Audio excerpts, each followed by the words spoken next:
Council meetings are long and boring. Wouldn't it be great if they were short and unboring? This is why I have invented the 5-minute meeting. All right. Ashland City Council meeting of January 19th, two Lomakatsi group women were talking about land acknowledgements, and they said First Nations women said an invocation, she did, and presented a new Indigenous acknowledgement for every future meeting, mentioning the Shasta, Takelma, Athabaskan, and Klamath tribes, and I think that was just a presentation of an idea, but it requires a vote, so maybe that's going to happen later. And then, the state of the city. This one, hey, state of the city, here you go. Talked about all the badness of 2020 and COVID and business shutdowns and Alameda fire and the DC insurrection, of course, and talked about the effect on local businesses and talked about the unhoused and affordable housing, and said that hope's going to prevail. So good news there. And then the James Ragland Volunteer Award, a CERT volunteer, a community emergency response team guy named Phil Collins. He won that. And then the Alan Bates Public Service Award. That was former Mayor John Stromberg. He wins that one. Turns out he was great friends with this Alan Bates, and previous mayors and council people who were friends of Alan Bates also won this award. So the old mayor prattled on for about 3 minutes, giving unsolicited advice to the new mayor. Ugh, enough already, right? And then, the 2020 year in review.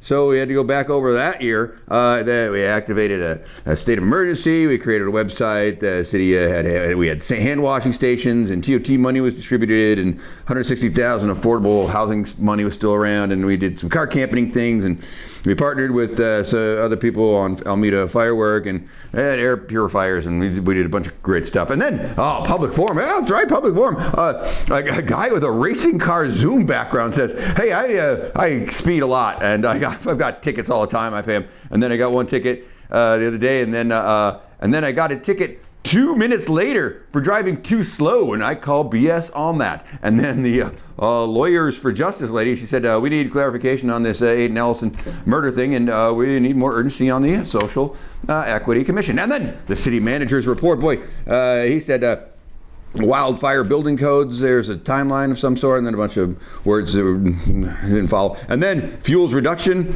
that's cutting weeds on city property, that has a task force. And then on February 2nd, we might have a new fire chief. And then this guy goes, hey, what's up with that sewer insurance mailer everyone's getting in town? That's nuts. And this guy goes, I don't think we are allowed to ask these kinds of questions at this moment.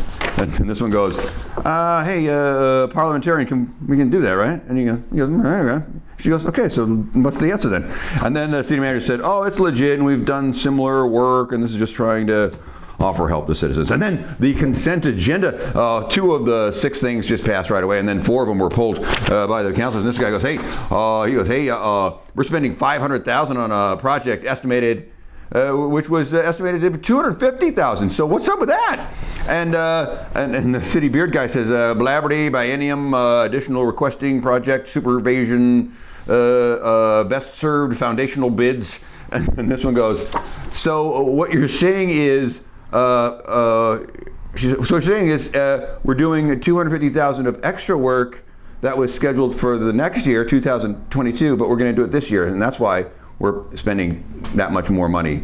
And is that what you're saying? It is? Okay, well then just say that. Okay, item passed. And he's like, yeah, I get it now. Thanks, item passed. And then this one says, hey, that's the one. She says, hey, the cop sharing thing with talent, what's the timeline for that happening? And the police chief says, it's early. We're still talking about that. And then this guy goes, hey, no one told me about liaison appointments, so I move that I am consulted about this. And this one goes, these liaison appointments are always messy and terrible. I think that. And then this one said, and then she goes, hey, here's the story. Hey, look, well, I was just assigned my liaison appointments from the last mayor, but now all of a sudden, that I'm the mayor, you cite laws that you didn't before, but okay, I guess we'll slow this thing down and ask for your permission and slow roll that process. And then, the new city manager recruitment. We're getting a new city manager, but we're trying to recruit that. And so the human resources lady says, hey, it's going to cost $25,000 for a special firm to do this recruitment,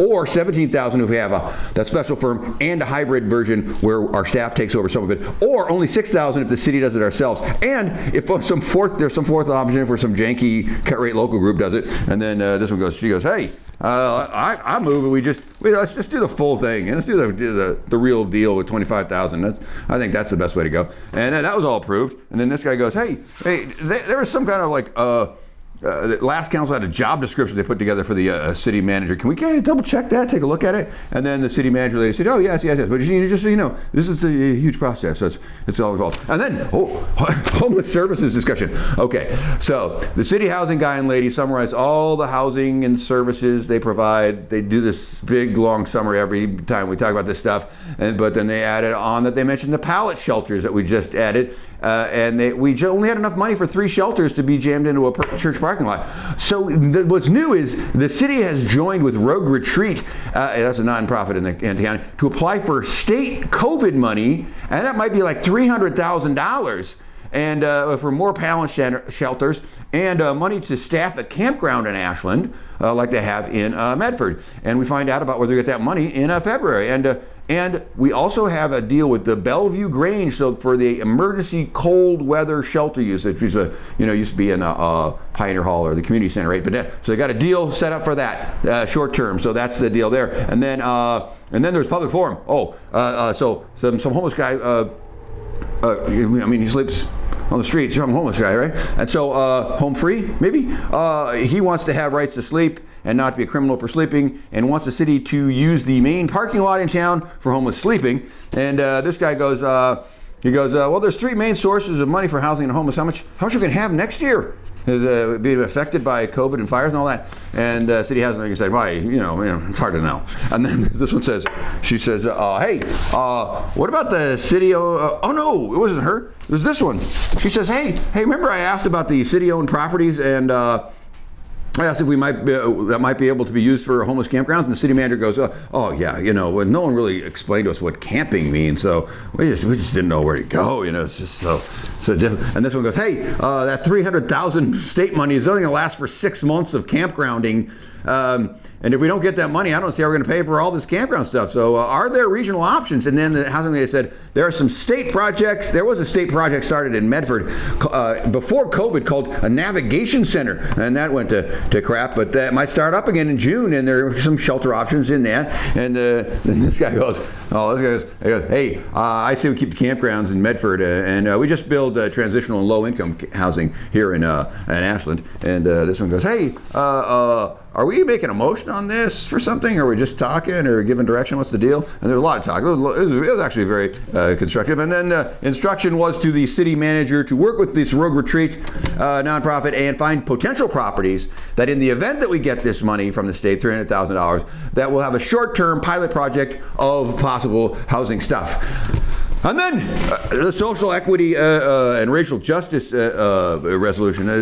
It's a once-a-year update of a lot of issues. There's a lot of things on this list. Juneteenth celebration is apparently well underway thanks to this one right here. She's like knocking it out. And then police chief is meeting with the SOU BIPOC group, and the human resources has scheduled a bunch of training within the city, and the public display of city support options like whether we can put flags, that's moving along, and moving the fence art piece from the railroad district area there, that railroad park, is moving slowly as we're waiting on the Parks Department. And then some online recording, and then the online recording ended. So, end of meeting. You're welcome.